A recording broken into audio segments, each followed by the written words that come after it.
श्री राम।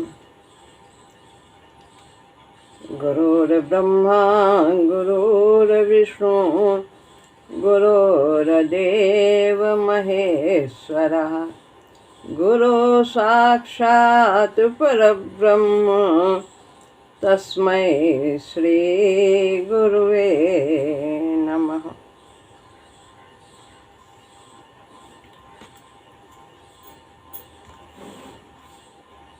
श्रीमद् भगवद गीता अध्याय 3 श्लोक है 18वां।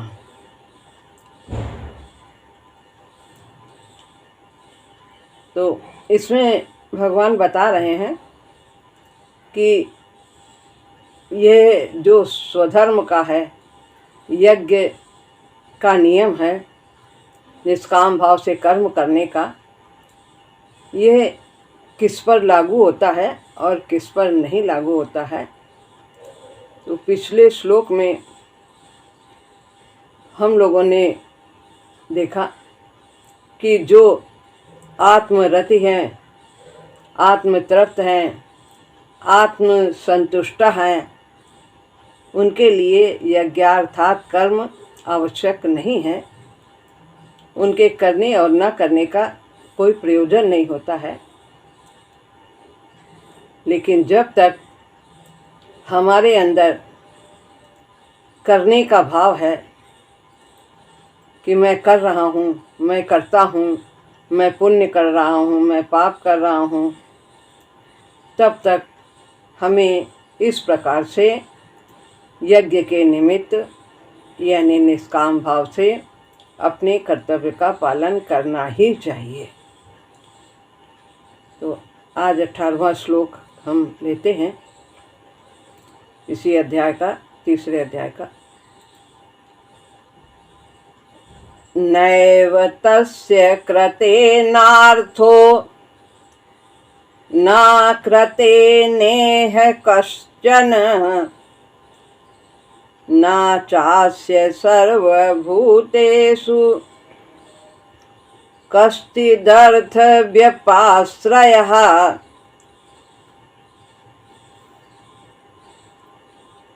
अर्थ है, उसका न तो किए से प्रयोजन है और न ही यहाँ न किए से कुछ प्रयोजन है इस भौतिक जगत में जब वो आता है, और न ही सभी भूतों से किसी प्रकार का स्वार्थ का संबंध ही है। जो किसका?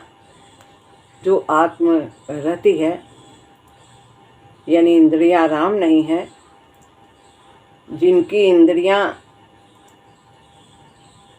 आत्मतृप्त हैं, आत्मा से युक्त हैं, विषयों से नहीं जुड़ी हैं, जिनका मन प्रभु की ओर है, जो आत्मतृप्त हैं, जिनका मन इंद्रियों के द्वारा विषयों का संपर्क होने पर तृप्त नहीं होता है, कि उनकी चाह नहीं रहती है, इंद्रियों के विषयों के संपर्क से सुखी और दुखी नहीं होते हैं, वो आत्मा में ही अपने तृप्त रहते हैं, आनंदमय में रहते हैं, कोई अभाव नहीं प्रतीत होता है।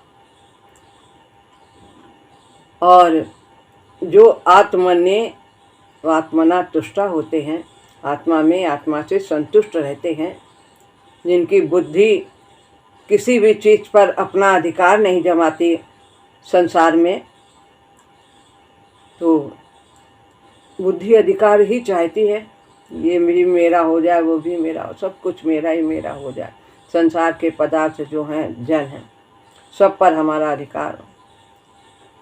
तो वह बुद्धि भी परमात्मा के अधीन रहती है, परमात्मा की अधीनता स्वीकार करती है, तो प्रभु से ही युक्त रहती। इस प्रकार ऐसे महापुरुषों के लिए कर्तव्य आवश्यक नहीं होता है।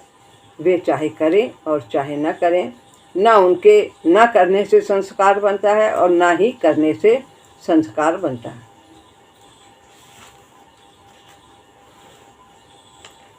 व्याख्या है उनके लिए उनके किए से कुछ प्रयोजन नहीं होता है। यदि वो कार्य करते हैं तो उनका कोई स्वार्थ नहीं रहता उसमें। पीछे भी आगे बताएंगे कि उनके कार्य पानी पर की लकीर होते हैं। कर्म के करने से सामान्यतया कर्ता प्रभावित होता है। सामान्यतया सामान्य लोगों की बातें हैं कि जब वो कोई भी कार्य करता है और उसका जो परिणाम आता है उससे वो प्रभावित होता है, सुखी होता है, दुखी होता है, तो यही प्रभावित होना है। लेकिन इस प्रकार के महापुरुष न सुखी होते हैं न दुखी होते हैं। वे अपने किए हुए कर्म से प्रभावित नहीं होते हैं। कर्म उन पर कोई प्रभाव नहीं डालता है, उनके मन पर, उनकी बुद्धि पर। जैसे पलक झपकती हैं, श्वास क्रिया होती है, उसी प्रकार से उनके कर्म होते हैं। तो जैसे कर्म करने से सामान्यतया व्यक्ति प्रभावित होते हैं, सुखी दुखी होते हैं और संस्कार का निर्माण करते हैं। जब हम सुखी दुखी होंगे अनुकूलता और प्रतिकूलता से, अपने किए हुए कर्म से हमारी बड़ाई हो रही है, बहुत हम धनवान हैं, बहुत हमने दान किया, पुण्य किया, मैंने किया, ये सब जो है संस्कार बनाता है और हम अहंकार की पुष्टि करते हैं। तो और संस्कार का निर्माण करता है जिससे उसे फल मिलता है, परंतु वो व्यक्ति तो निष्कर्म अवस्था में रहता है। जो सकामी है उसे फल मिलता है और जो निष्कामी है, निष्कर्मी है, निष्काम भाव से कर्म करता है, उसे शुभाशुभ फलेरेवं मोक्ष से कर्म बंधन, शुभ और अशुभ से वो मुक्त रहता है। न उसे शुभ का फल मिलता है न अशुभ का फल मिलता है। यदि शुभ का चाहते हैं तो भी हमें यहाँ आना पड़ेगा संस्कार को क्षीण करने के लिए, क्योंकि हमने कामना किया। अशुभ का भी फल मिलता है, लेकिन उसकी तो निष्कर्म अवस्था होती है, निष्काम भाव से कर्म करता है, कर्तापन का भाव भी नहीं रहता। वो नहीं सोचता कि हम ये काम करेंगे तो हम सुखी रहेंगे, ऐसा ना करें नहीं तो दुखी हो जाएंगे। ये सब उसके अंदर कर्तव्य की दृष्टि से जो करनी है जन कल्याण के लिए, वही निष्काम भाव से करता है। अतः किए का उस पर कुछ असर ही नहीं होता, संस्कार ही नहीं बनता। अतः कर्म का फल भी उसे नहीं चिपकता, उसे नहीं फल मिलता, न शुभ न अशुभ, न उसको कर्म फल से आसक्ति रहती, चिपकन रहती कि हमें जो कार्य कर रहे हैं इसका अनुकूल ही फल मिले, ऐसा उसके अंदर कोई भाव नहीं होता है। ये जो 3 विशेषण बताए हैं ऐसे महापुरुषों में जिनके अंदर ये गुण होते हैं, उसका किया तो उसके लिए पानी पर की लकीर ही होता है। लकीर खींचते जाओ पानी के ऊपर, जरा सा भी रुकेगी नहीं, तत्काल समाप्त होती जाती है। कुछ लोग के कार्य लोहे पर की लकीर होते हैं, किसी की मिट्टी पर की लकीर होते हैं, किसी की बालू पर की लकीर होते हैं और किसी के पानी पर की लकीर होते हैं। तो जो लोहे पर है वो तो बहुत दिन में संस्कार भूलता ही नहीं, क्षण क्षण याद रखता है, इतना बड़ा कार्य किया, इतना बड़ा कार्य किया। और मिट्टी वाला ज़्यादा दिन कुछ कुछ याद रखता है और बालू वाला उससे भी कम याद रखता है। पानी पर की लकीर के तो संस्कार ही नहीं बनते, तत्काल समाप्त हो जाते। मैंने किया ही नहीं, भगवान ने कराया है, इंद्रियों ने किया है, इंद्रियां इंद्रियों में बरत रहे हैं, गुण गुण में बरत रहे हैं, प्रकृति प्रकृति में बरत रहे हैं। ज्ञान योगी इस तरह से सोचता है, भक्त सोचता है प्रभु ने करवाया, प्रभु की शक्ति से हुआ। और जो कर्म योगी है वो सब संसार की वस्तु संसार में ही अर्पण, मेरा कुछ नहीं है, तन भी नहीं है प्रकृति का, तो संसार का तत्व तो संसार में ही लग रहा है। तो न किए से भी उसका कुछ मतलब नहीं, अगर वो नहीं करता तो भी उसके संस्कार नहीं होते कि मैं तो कितना ऐसा हूँ, मैं शांत रहता हूँ, मैं कुछ करता ही नहीं, मैंने तो ये त्याग दिया है, मैंने तो बहुत कुछ सब घर द्वार त्याग दिया, पैसा ही नहीं छूता, तो मैं ऐसे भोजन भी ऐसा खूब स्वादिष्ट नहीं करता, कुछ करता नहीं। तो यदि वो नहीं करता है तो भी उसका संस्कार नहीं बनता है। कर्तव्य कर्म के ना करने से भी व्यक्ति में संस्कार बनता है। क्या बनता है कि मुझे ये करना चाहिए, मुझे ये नहीं करना चाहिए, मैंने ये क्यों कर दिया, मुझे नहीं करना चाहिए। वो तो जो हो गया, जैसे कि कल बताया था कि तुलसीदास जी ने कह दिया कि जाओ पुत्रवती हो। वो कहते अरे इतना गलत हमने कह दिया अगर तो उससे, वो तो उसका पति मर गया, लेकिन नहीं, उनका मैंने तो कुछ कहा नहीं, वो तो जिसने कहलाया उसी ने कहा है, मैंने तो कुछ नहीं कहा, मैं तो यंत्र हूँ। तो इस प्रकार से वो ऐसा नहीं सोचता, प्रभु का यंत्र पूरी तरह से रहता है। मैंने वो नहीं किया, मुझे पाप लगेगा अथवा लोक निंदा प्राप्त होगी, ऐसी विचारधारा, ऐसी विचारमाला जागृत होती है कब? जब व्यक्ति में कर्तृत्व का भाव होता है, करने का भाव है। जब तक करने का भाव है तब तक हमें निष्काम भाव से अपने कर्तव्य कर्म का पालन करना ही चाहिए, ताकि हम ये अवस्था प्राप्त कर सकें आत्मरति की, आत्मतृप्ति की, आत्मसंतुष्टा की, प्रभु का यंत्र बन सके। जब तक व्यक्ति में कर्तव्य है, करने का भाव है और अहम बुद्धि है, मैं हूँ, मैंने किया, हम लोग सोचते हैं करना चाहिए जो महाराज जी बता रहे हैं, लेकिन हमें विचार करना है कि करने का भाव कहीं गहराई में तो नहीं है। ऊपर से तो कहते हैं लेकिन अंदर का भी देखना है। अंदर प्रशंसा सुन के हम खुश तो नहीं होते, प्रसन्न तो नहीं हो रहे। क्या करना चाहिए? प्रभु यदि प्रशंसा हो भी रही है तो हम उसे रोक नहीं सकते, वो अपना काम कर रहे हैं। अपने अंदर सोचना है प्रभु ये तो आपकी ही प्रशंसा है, मैंने तो कुछ किया नहीं, आपकी ही शक्ति है, आपका ही सब पदार्थ है, सब कुछ आप ही के लिए। उस समय अपने अंदर ये भाव रखना चाहिए। परंतु जब वो अहम बुद्धि से परे हो जाता है तब सोचता ही नहीं कि क्या करना चाहिए, कि बुराई होगी, ये काम करना है कि नहीं करना। वो तो यंत्रवत मशीन की भांति वो कार्य करता है, बिल्कुल प्रभु का यंत्र रहता है। परंतु जब वो अहम बुद्धि से परे हो जाता है तब सोचता ही नहीं, हो गया तो भी ठीक और ना हो गया तो भी ठीक है।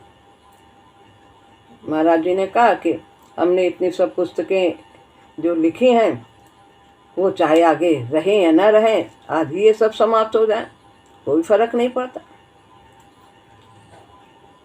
तो ये जो हो गया सो हो गया, नहीं हुआ सो नहीं हुआ।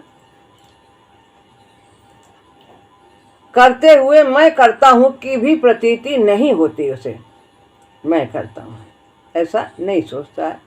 किए में मैंने किया ऐसा भान नहीं होता है, करने के समय भी नहीं प्रतीति होती कि मैं कर रहा हूँ, और हो जाने पर भी उसे ऐसा भान नहीं होता कि ये कार्य, इतना बड़ा कार्य मेरे द्वारा हुआ है, ऐसा भी उसे भान नहीं होता। अतः कैसे हो सकता है हर्ष और विषाद? जब ऐसी अवस्था हो जाती है तो शुभ हो या अशुभ हो तो उसे वह हर्ष और विषाद उस स्थिति में नहीं होता, न हर्षित होता, सम स्थिति में रहता है। ऐसा व्यक्ति यदि कर्तव्य के बंधन से परे है तो क्या विस्मय है। तो इस प्रकार का महापुरुष कोई संस्कार नहीं बनाता, इसलिए कोई बंधन नहीं होता है, क्योंकि अहम से वो परे होता है और उसे चिपकन नहीं होती है, फल से कोई आसक्ति नहीं रहती है कि जो किया है इसका फल यही मिले।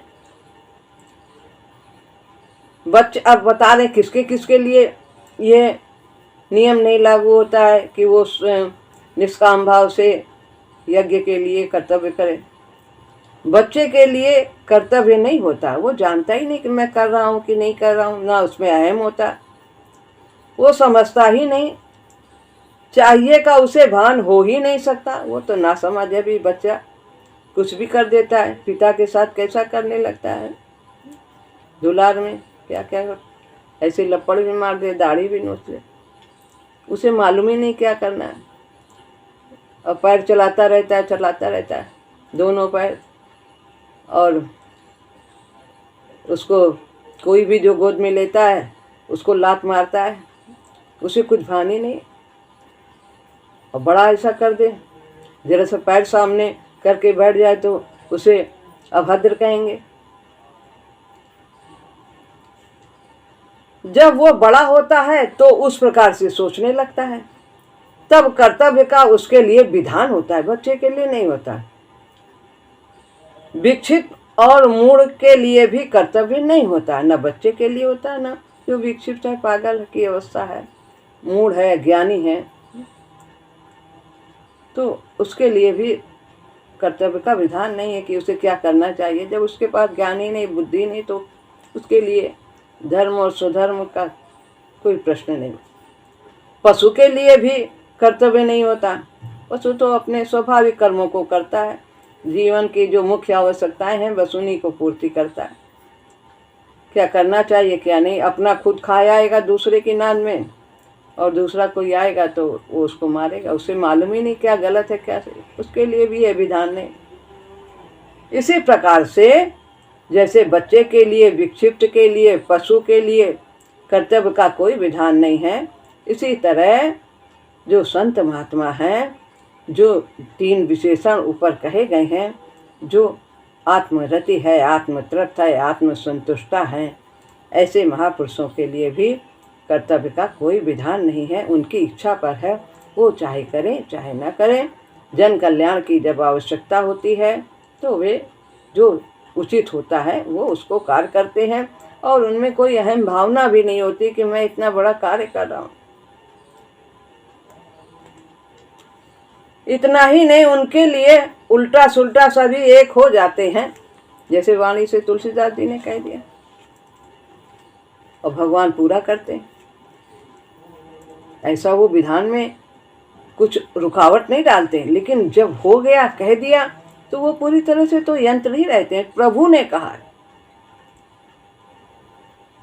नैतिक जगत के पाप पुण्य का भाव उसमें से उठ जाता है। तो कि नैतिक क्या, नैतिकता क्या, नीति है, क्या कहना चाहिए, क्या करना चाहिए, क्या नहीं करना चाहिए, ये भाव उनके अंदर नहीं रहता है। उसे उस तरह से बुरा लग ही नहीं सकता। सामान्य व्यक्ति को कोई बात में बुरी लग जाती है, कुछ जरा सा टेढ़ा देख लो, कुछ बोल दो अपशब्द, कुछ भी, उनको कोई फर्क ही नहीं। एक विचित्र समता छा जाती है भीतर, अंदर। बाहर से तो सम होते हैं, अंदर से भी सम रहते हैं, अंदर की समता ही बाहर प्रकट होती है। इसी कारण से सभी को समान रूप से स्वीकार करते हैं। विद्या विनय संपन्ने ब्राह्मणे गवि हस्तिनी सुनी चा सुपाके चा पंडित समदर्शिना।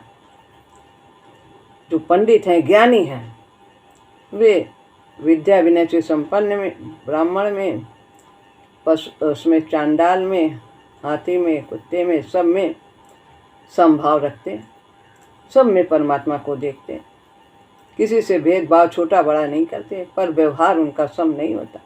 बताया कल्याण सबका चाहेंगे, इसी कारण से सभी को समान रूप से स्वीकार कर लेता है। संत और डाकू दोनों को वो एक ही भाव में गले लगा लेता है। उसके लिए तो सभी गतियों में सर्वत्र प्रभु ही होता है। वो अंदर का देखता है। जो सामान्य व्यक्ति हैं, जिनमें अहम आसक्ति है, उन्हें ऊपर का चमड़ा दिखाई देता है, कौन सुंदर है, कौन असुंदर है, कौन कैसा बना है। जैसे अष्टावक्र जी जनक जी के दरबार में गए तो वहाँ जो सब सभा में बैठे थे उनको देखकर हंस दिए। क्यों हंस दिए? क्योंकि वे 8 जगह से टेढ़े थे। तो अष्टावक्र जी ने कहा कि ये सब चर्मकार हैं, इनकी दृष्टि सब ऊपर चमड़े में जाती है, अंदर का नहीं दिखाई देता है। पर जो संत महात्मा है वे तो अंदर बैठे प्रभु को ही निहारते हैं। जैसे बच्चा अपनी माँ के कपड़े को नहीं देखता है, क्या पहने आज क्या पहने, हम उससे पहचान करें, नहीं, वो तो अपनी माँ को देखता है, उसके चेहरे को देखता है, जानता है। ऐसे ही संत अपने प्रभु को ही देखते हैं कि सबके हृदय देश में उन्हीं का निवास। यह स्थिति स्वार्थ से नितांत परे की स्थिति है।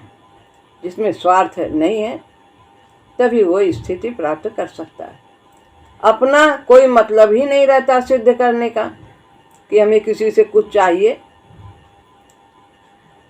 तो वो जो कार्य करता है वो मतलब सिद्ध के लिए नहीं करता कि हमारा कुछ स्वार्थ सिद्ध हो।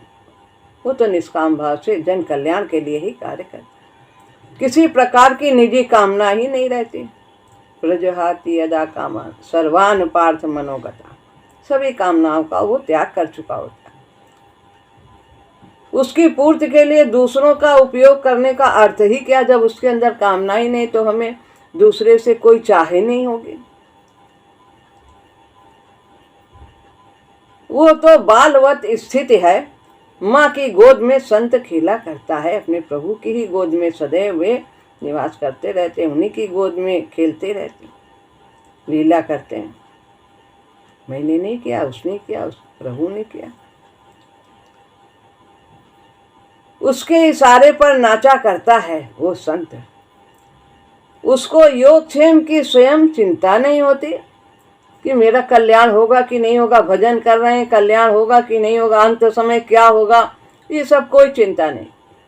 योगक्षेम वहाम्यम अनन्यास चिंतयन्तो माम ये जना पर्युपास्ते तेषां नित्याभियुक्ता नाम योगक्षेम वहाम्यम। भगवान कहते हैं जो मेरा अनन्य चित्त से निरंतर चिंतन करता है उसका योगक्षेम वो स्वयं वहन करते हैं। निर्योगक्षेम कहते हैं, कहते तू निर्योगक्षेम हो जा, अपने योगक्षेम की भी चिंता न कर।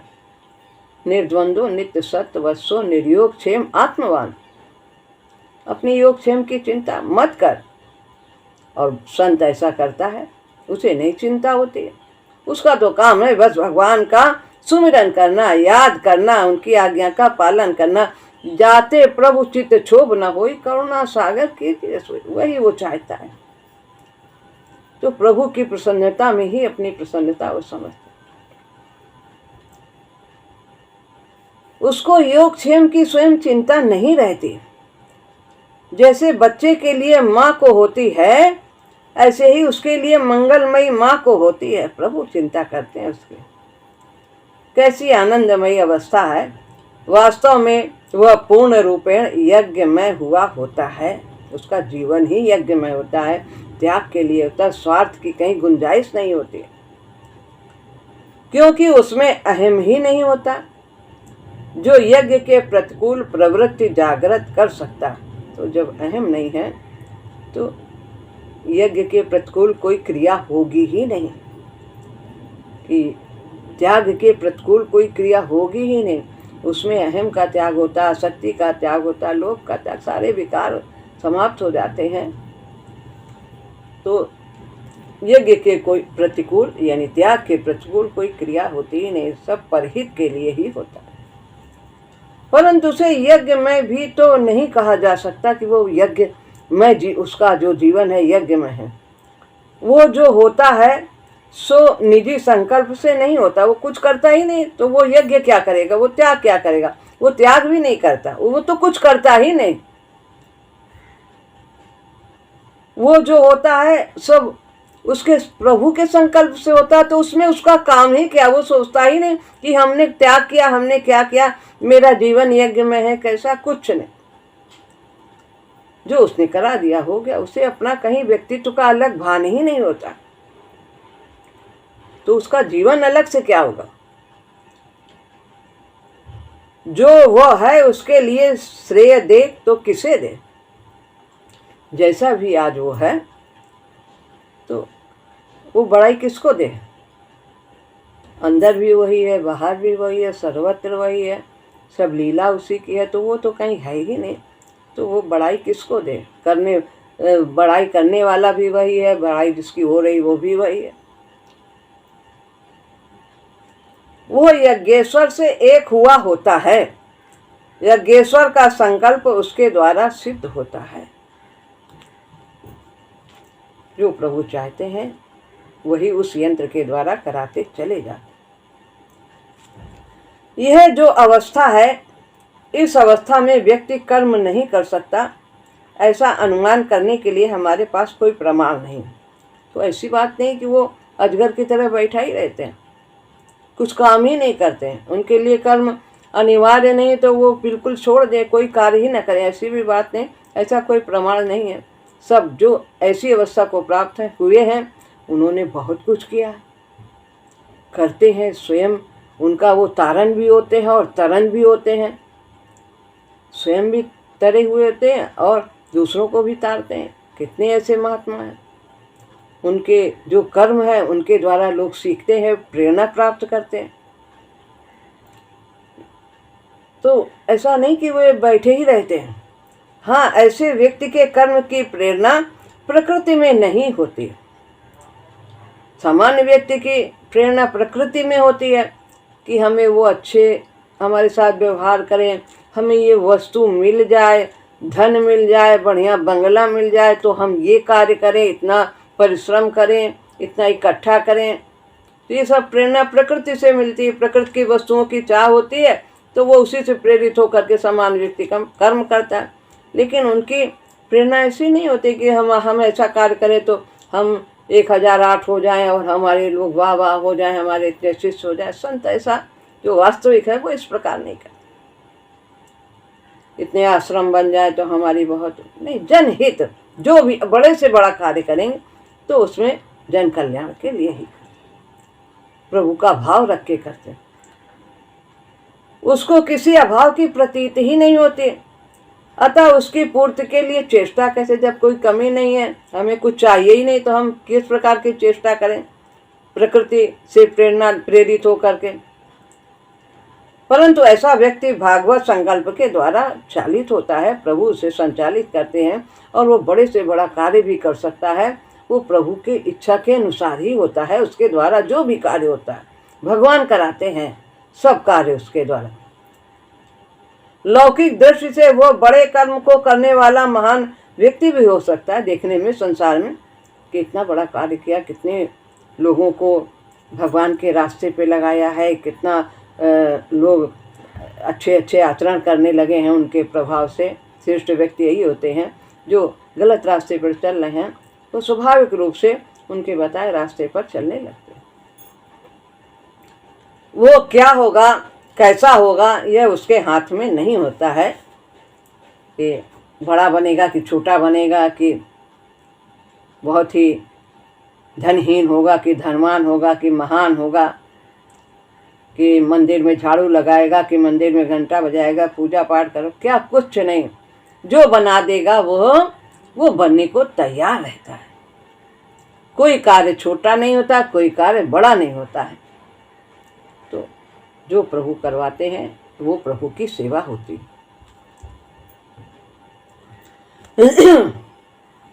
यह तो प्रभु के हाथ में होता है। कर्म करते हुए भी वह भीतर वैसा ही रहता है जैसा न करते हुए।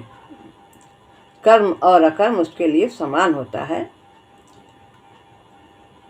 यही उस स्थिति का अचूक प्रमाण है। न कर्म में वो बंधन बांधता है, अपने लिए तैयार करता है, न अकर्म में। नहीं भी कर रहा है तो भी वो भाव नहीं, मैं तो बहुत ही कुछ नहीं करता, मैंने सब छोड़ दिया, कुछ भाव ही ऐसा, उसका अपना अलग व्यक्तित्व ही नहीं होता। यही उस स्थिति का अचूक प्रमाण है कि वो कर्म करते हुए भी भीतर वैसा रहता है जैसा न करते हुए भी। अंदर कर्म उसको प्रभावित नहीं करता।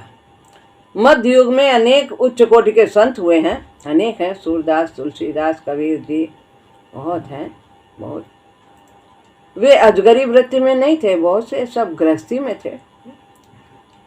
वे तो लोक संग्रह करने वाले थे, गृहस्थी थे, शासन करने वाले थे।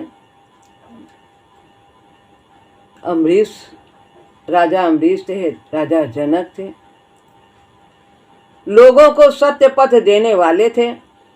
कबीर तथा नानक और उनके शिष्यगण ऐसे ही संत थे। परंतु अर्जुन तो अभी साधना की दृष्टि में बच्चा था। अभी तो वो कह रहा हमसे ये पाप करने जा रहा है, पाप हमें नहीं करना चाहिए, इनको मारना पाप है, जो है पितामह और द्रोणाचार्य आदि के लिए कह रहे सब स्त्रियां ऐसी हो जाएंगी, सब पाप पुण्य उसके अंदर अभी है। कर्तव्य जो है वो नीचे पड़ रहा, पाप पुण्य की भावना प्रधान हो रही। कह रहा मैं नहीं करूँगा, मैं पाप करने जा रहा हूँ। तो अर्जुन तो अभी साधना की दृष्टि में बच्चा था। ये सामान्य व्यक्तियों के लिए बात हो रही, सिखाने के लिए भगवान। यह भाव तो उसके लिए दूर था। अभी ये जो 3 विशेषण बताए हैं, यह लक्ष्य लेकर वो चल सकता था कि हमें निष्काम भाव से अपने कर्तव्य का पालन करना है, चाहे जीत हो चाहे हार हो, ये प्रभु की आज्ञा है, हमारा ये कर्तव्य। उसे तो कर्म के लिए आह्वान था, कर्म करना था।